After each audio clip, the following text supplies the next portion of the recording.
Hola, ¿qué tal? Ahora les doy la más cordial bienvenida a nuestro siguiente tema que es el apalancamiento. Este es el tema central de nuestra unidad número 3.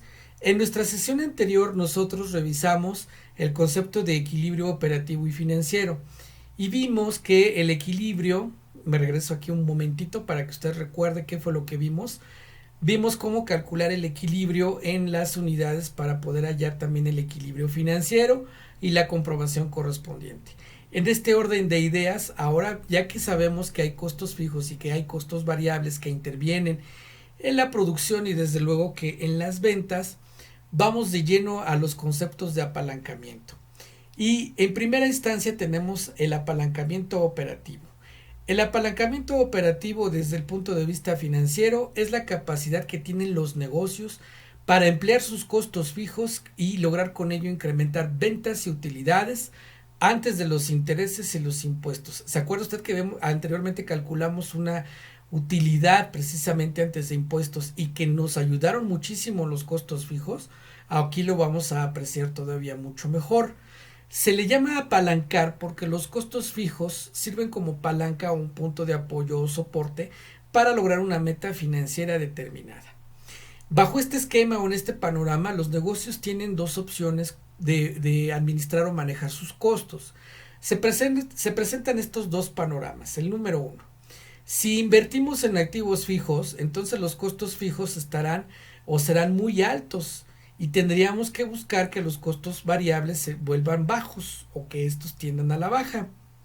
Si decidimos invertir en los costos variables, entonces los costos fijos tendrán que ser bajos o menores.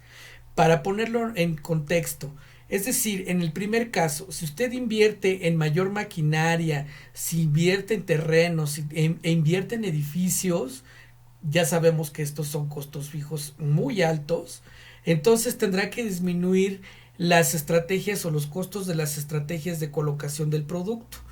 ¿Por qué? Porque este sería un costo variable y entonces no podríamos soportar financieramente tener que enfrentar, por un lado, la ampliación de quizás la capacidad productiva y por otro lado también el mantener una posición ventajosa en el mercado.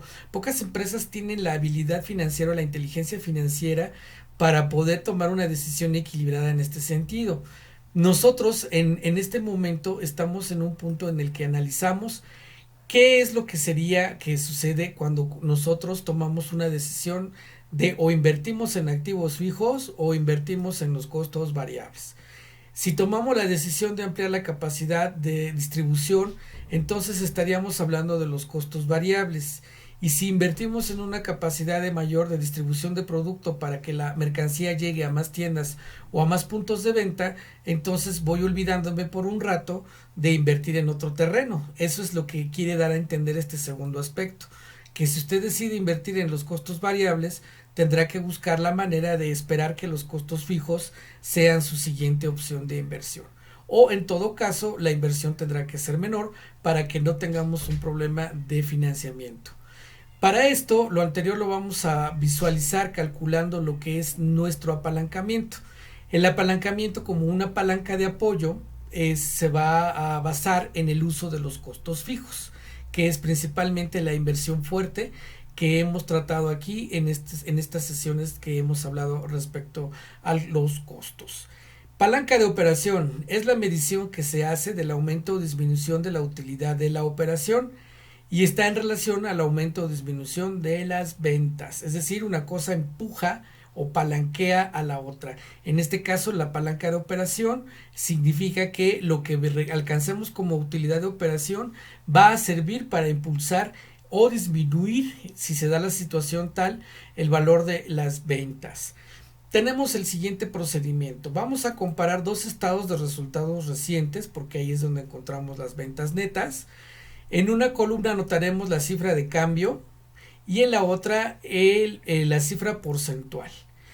Vamos a hacer el siguiente cálculo de palanca de operación. Vamos a hallar el porcentaje de cambio en la utilidad de operación y lo vamos a dividir entre el porcentaje de cambio que haya sucedido en las ventas. Aquí está el ejemplo para mayor precisión. Dice así: hallar la palanca de operación entre los siguientes estados de resultados. Tenemos aquí dos estados de resultados. Para que podamos apreciar qué tanto ha impactado la palanca, es necesario comparar dos estados o más financieros para que podamos ver ese efecto. Tenemos ventas netas, costo variable, margen de contribución, costos fijos, utilidad de operación, los gastos por intereses, la utilidad antes de impuestos, los impuestos y llegamos finalmente a la utilidad neta. En el periodo 2018 y en el periodo 2019, observe usted cómo los costos fijos se mantienen tal cual, fijos, no hay inversión. Hemos dicho que no voy a invertir en costos fijos por lo pronto, porque es una especie de inversión muy cuantiosa. Por lo pronto, estos costos fijos en los que yo ya haya incurrido para tener empresa y para poder operarla, lo que más me importa en este momento es recuperarlos. Pero estos costos me van a servir para impulsar las ventas. Es como una especie de ahorro provisional para poder entonces incrementar el valor de las demás partidas y que estas partidas tengan mayor relevancia y logren mayor impacto en aumentar las utilidades. Veamos cómo funciona esta situación. Primero vamos a buscar la cifra de cambios. La cifra de cambios se obtiene, como ya lo vimos en nuestra primera unidad, restando del periodo más reciente la cifra del periodo más antiguo. Entonces 650,000 menos 550,000 me da 100,000.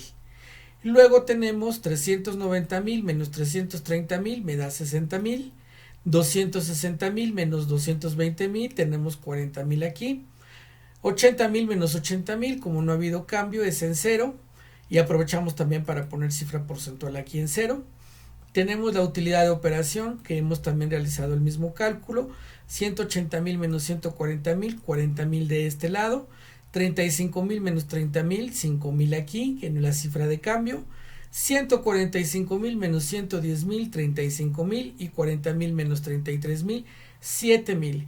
Así hemos obtenido las cifras de cambio, comparando y restando el periodo más reciente al periodo más antiguo. Ahora bien, y también esto abarcó la utilidad neta. ¿Qué sigue? Sigue calcular la cifra porcentual, la cifra que nos arrojan estos cambios. ¿Cómo la vamos a obtener? Damos un clic aquí y observamos que la cifra porcentual se obtuvo dividiendo lo que es nuestra cifra de cambio entre el valor del periodo más antiguo. Es decir, 100,000 entre 550,000 y lo multiplicamos por 100. Ya sabe usted que esto es para expresarlo en porcentaje. Fíjese una vez más, tenemos aquí la división de la cifra de cambio entre el valor de la cifra del periodo más antiguo y con esto alcanzamos nuestra cifra porcentual, que es del 18.18%. Arrastramos nuestra fórmula como ya lo hemos hecho con anteriores ejemplos.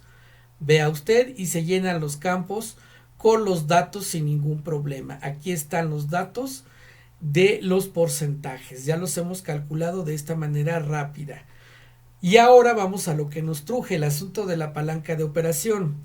La palanca de operación entonces se calcula dividiendo el porcentaje de cambio de la utilidad de operación entre el porcentaje de cambio en las ventas. Como está expresado aquí en porcentaje, para que podamos calcularlo tenemos que expresarlo en números decimales. Entonces recorremos el punto. Eso es lo único que hacemos. Es decir, este punto 285 es este 28.57 que usted tiene aquí. 28.57% expresado en decimales es .285. Y esperemos que esto esté claro. Y ahora vamos con el porcentaje de cambio en las ventas. Buscamos ventas. Aquí está su porcentaje de cambio. Es 18.18. Lo expresamos en decimales y es .181. Dividimos .285 entre .181 o .285 entre .181 y nos da como resultado 1.57. Recuerde que la división de estos valores se multiplicó por 100 para poder hallar el porcentaje. Finalmente este es de 1.57. ¿Cuál es la interpretación? La interpretación es por cada 1% que incremente o disminuyan las ventas, es decir, por cada que este valor se afecte, la utilidad de operación aumentará o disminuirá 1.57%. Esto es lo importante de la palanca. Los costos fijos nos han ayudado porque se quedaron quietos. Los variables se movieron totalmente en las demás partidas, no hay ningún problema. ¿Qué fue lo que pasó aquí? Que si las ventas en todo caso tienen un cambio dramático, este cambio impactará en un 1.57% al valor de la utilidad neta. Esto es lo que entendemos por apalancamiento o por la palanca de operación. Y vea usted cómo entonces este 1.57 nos sirve para planear. Es decir, estamos nuevamente insistiendo aquí que esta herramienta nos ayudará a planear mejor nuestras utilidades. Vemos claramente cómo estas utilidades en el periodo más reciente llegaron a ser hasta de 105,000 pesos, cuando originalmente eran solo de 77,000 pesos. Quiere decir que el movimiento que hubo aquí de ventas, estos 550,000, impactaron prácticamente en un doble de utilidades netas alcanzadas para el siguiente ejercicio. ¿Por qué decimos eso? Ahorita va usted a ver. Porque tenemos aquí el 36.6% y ese 36.6% es el doble de la palanca. Pero me estoy adelantando. Antes de llegar a esa conclusión, repasemos una vez más que esta es la interpretación correcta de la palanca de operación y ahora vamos con la palanca financiera. La palanca financiera se obtiene dividiendo el porcentaje de cambio en la utilidad neta, este de aquí, entre el porcentaje de cambio en la utilidad de operación, este de aquí arribita. Ambos los expresamos en decimales y tenemos un valor de 1.27. Y aquí la interpretación es esta: por cada 1% que incremente o disminuya la utilidad de operación, la utilidad neta aumentará o disminuirá 1.27%. Esto significa que utilidad de operación son nuestros trabajadores, son los administrativos y los vendedores, y también aquellos gastos que son recurrentes para la actividad productiva del negocio. Entonces, cuanto más se muevan estos o impacten estos en algún movimiento a favor o en contra, ese movimiento a favor o en contra se verá reflejado en un incremento o decremento del 1.27% en la utilidad neta. Y aguas entonces, porque si subimos costos, utilidades de operación, vamos a ver que si lo subo, entonces tendría yo que subir el valor de la utilidad neta en 1.27%. Por eso esto es jugar con los números para planear mejor un estado idóneo del negocio. Conclusión: el apalancamiento total de estos estados de resultados del negocio es del 2%, pues este 2% se obtuvo de multiplicar los anteriores, la palanca de operación y la palanca financiera. La palanca de operación 1.57 por la palanca financiera 1.27 me daría un resultado de 2, que multiplicado por 18.2 es igual a 36.4. Curiosamente, este que tenemos aquí de porcentaje o de cifra porcentual de lo que ha sido la utilidad neta. Y con esto concluimos nuestra segunda parte de nuestra clase de la unidad de apalancamiento. Le invito a que nuevamente usted con calma vaya revisando este video para que pueda apreciar la importancia de estos cálculos y lo que significa el apalancamiento para los negocios, que no es más que aprovechar el valor de los costos fijos para poder generar mejores utilidades en el negocio. Nuestro siguiente tema será, en todo caso, el grado de apalancamiento, para que podamos apreciar también cómo generamos efectivo a partir de generar una palanca operativa y financiera. Entonces nos vemos en nuestro siguiente video.